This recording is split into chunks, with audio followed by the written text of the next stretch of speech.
সাল্লাল্লাহু আলাইহি ওয়াসাল্লাম বলেন ফাসাদিসু, তিন নম্বর ব্যক্তির ঘটনা কি? তিন নম্বর ব্যক্তি বর্ণনা করেন রব্বুল আলামিন কানা লি ওয়ালিদাইনি, আমার মাতা পিতা ছিল। আমার আয়াতের অংশের ঘটনা হলো এটা। মাতা পিতা ছিল, বৃদ্ধ মাতা পিতা। আমি মাতা পিতার খেদমত করতাম, সেবা যত্ন করতাম, এবং আমি একজন রাখাল ব্যক্তি ছিলাম। দিনভর আমি আমার গবাদি পশুগুলো চলিয়ে বেড়াতাম, আর দিন শেষে যখনই বাড়িতে ফিরতাম আমার মাতা পিতার জন্য সর্বপ্রথম খাবারটাকে গরম করে নিয়ে যেতাম।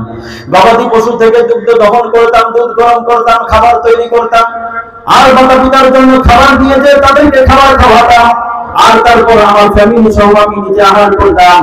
এটা আমার যুগের পরে যুগ, আমার বছরের পরের বছরের রুটিন এমনটাই চলে আসছিল। একদিনের ঘটনা হয়েছে এমন, আমার গবাদি পশু নিয়ে আমি একটু দূরে চলে গেলাম। আমার আমি রাস্তা ঘুরে বাড়িতে স্বাভাবিক নিয়মে যে সময় ফিরি, এ সময় থেকে ফিরতে আমি বেশ বিলম্ব করে ফেললাম, দেরি করে ফেললাম। আমি যখন বাড়িতে ফিরলাম তখন দীর্ঘ রাত হয়ে গিয়েছিল। আমি বাড়িতে এসে দেখলাম আমার আব্বা আম্মা ঘুমিয়ে পড়েছে। কিন্তু যেহেতু আমার সারা জীবনের রুটিন হলো এমন, দিন শেষে যখন আমি বাড়িতে ফিরি, গবাদি পশু থেকে দুগ্ধ দহন করি, খাবার তৈরি করি, খাবার গরম করি, দুধ গরম করি, মাতা পিতার সামনে পেশ করি, মাতা পিতা খাবার খাই, অতঃপর মাতা পিতা খাবার খেয়ে তারা পরিতৃপ্তির ঢেকুর তোলে আমার জন্য দোয়া দেয়। এরপরে যে আমি আমার ফ্যামিলিকে খানা খাওয়ার আল্লাহ রাব্বুল আলামিন এদিন আসতে আমার বেশ দেরি হয়ে গেল। আর যখন বাড়িতে ফিরলাম রাতের 1/3 প্রায় চলে গিয়েছিল। আমি এসে দেখলাম আমার মাতা পিতা ঘুমিয়ে পড়েছে। তথাপিও আমার রুটিন অনুযায়ী আমি দুধ দহন করালাম, দুধ গরম করলাম, খাবার তৈরি করলাম, খাবার রেডি করলাম, মাতা পিতার কাছে খাবারের জন্য নিয়ে গেলাম। কিন্তু যে কি দেখলাম, আমার মাতা পিতা ঘুমিয়ে পড়েছে। ইতোমধ্যে রাতের অর্ধেক পার হয়ে গেছে। আমি আমার মাতা পিতার শিয়রে দাঁড়িয়ে থাকলাম। কতক্ষণ দাঁড়িয়ে থাকলাম? যতক্ষণ না পর্যন্ত আমার মাতা পিতা স্বাভাবিকভাবে ঘুম থেকে না ওঠে ততক্ষণ পর্যন্ত দাঁড়িয়ে থাকলাম। ওয়া আম্মা আহলি আর আওলাদি ফাইন্দারিজনি, আর আমার ছোট ছোট সন্তানগুলো, আমার ছোট ছোট বাচ্চারা আমার পায়ের কাছে এসে গিড়গিড়াচ্ছে এবং কান্না করছে, ও বাবা আব্বা জান আজকের মতো আমাদেরকে একটু আগে খাবার দেন।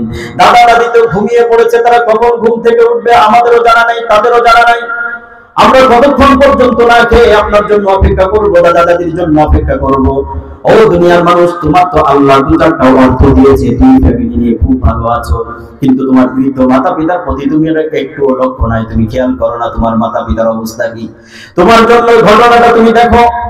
জীবনে যদি তোমার একটা কাজ যদি এমন হয় যে মাতা পিতার জন্য খেদমতটা করেছো যথাযথ ইহসান যথাযথভাবে, আর এই খেদমতটা যদি রবের দরবারে কবুল হয়ে যায়, তোমার জীবনে যদি কখনো থেকে যাও, আটকে যাও, বিপদে পড়ে যাও, এই খেদমতের ওসিলায় আল্লাহ তোমাকে রক্ষা করবেন। কথা বলেন ঠিক কিনা? বিশ্বনবী বর্ণনা করেন ওয়া আম্মা আহলি ওয়া আওলাদি ফাইন্দারিজনি, সন্তান বারবার আমার পায়ের কাছে এসে বলছে আব্বা জান আজকের মতো আমাদেরকে একটু আগে খাবার দিন। আর আমি বারবার তাদেরকে এই কথা বলেই পিছনে ফেলে দিলাম, আমি তাদেরকে দূরে ফেলে দিলাম। না না, এমনটা হতে পারে না। আমার আব্বা আম্মাকে আমি দীর্ঘদিন যাবত আমার রুটিন হলো তাদেরকে আগে খাবার খাওয়াই, তারপরে আমরা খাবার খাই। আজকে এই রুটিনের বিপরীত আমি করতে পারবো না, তোমরা অপেক্ষা করো। ও দুনিয়ার মানুষ উম্মতেরা, তোমরা একটু লক্ষ্য করে দেখো, বিশ্বনবী বর্ণনা করলেন ফজর পর্যন্ত, সুবহে সাদেক পর্যন্ত, ফজরের সালাতের আযান পর্যন্ত এই বান্দা খাবার হাতে নিয়ে দাঁড়িয়ে আছে।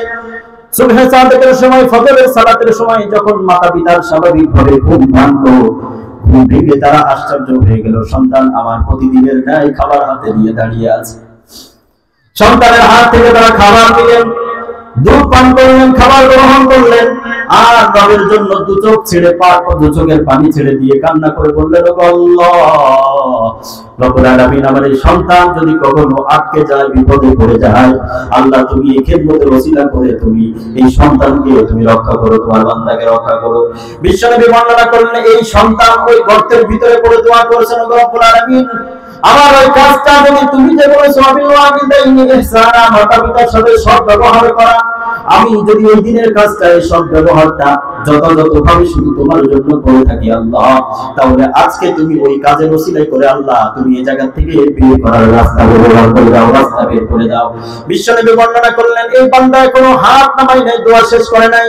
রব্বুল আলামিন ফেরেশতাদেরকে পাহাড়ে দিয়ে যেত, ফেরেশতাদেরকে আদেশ করলেন, ও আমার ফেরেশতারা এদের গর্তের মুখ থেকে পাথরটাকে পরিপূর্ণ সরিয়ে দাও এবং তাদেরকে বের হওয়ার রাস্তা বের করে দাও। আল্লাহু আকবার কাবীরা।